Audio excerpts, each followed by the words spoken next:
తెర మీద వినోదం పంచే నటీమణుల హృదయాలపై పడిన ఘాట్లకు అక్షరాలతో ఓదార్పునిచ్చిన అన్నాప్రెగడ వెంకట నరసింహారావు గారి ఆణిముత్యాలు కళామ తల్లి ముద్దు బిడ్డల కోసం. తెర ముందు కనిపించే ఆ హొయలు, ఆ ఒయ్యారాలు ఒక నటనయని ఎరుగుదుము. హృదయం ద్రవిస్తున్నా కన్నీటి చుక్క కానరాకుండా గొప్పగా నటిస్తుంటే ఎవనిక సాక్షిగాదా? మీ శోకముఖ ముద్రికలు కానరాకుండా మేకప్పు పైకప్పుగా అద్దుబడితే ఎవనిక సాక్షిగాదా? ఆకలి కేకలు ఎక్కడ వినిపిస్తాయోనని హార్మోని పెట్టే శబ్దంలో దాచుతుంటే ఎవనిక సాక్షిగాదా? తమకు మనసు లేనేలేదన్నట్టు మానం తాకట్టు పెట్టి తమ కన్నీటితో రంగస్థలంపై కల్లాబి జల్లుతుంటే ఎవనిక సాక్షిగాదా? మీ ఆకలి బాధలకు తాను సాక్షి కాదా?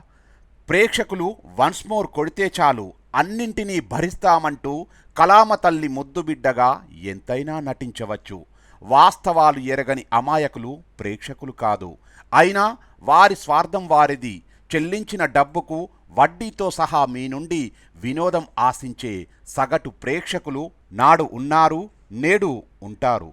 సినిమా, టీవీ, ఇంటర్నెట్ ఎన్నున్నా మీరు ఉంటారు, ఉండాలి. మీరు వాస్తవం. సింగిల్ టేక్ నిఖార్సైన కళాకారులు మీరు. మిగతావన్నీ ఆపై మెరుపులే. దీనికి యవనికతో పాటు మేము సాక్ష్యం. Hi, this is MM Srilekha. Please subscribe Public Talk channel. Thank you so much. Hi, this is Anchor Ravi. Hi, it's me Madhvi Lata. Hello అండి, నేను మీ సుడిగాలి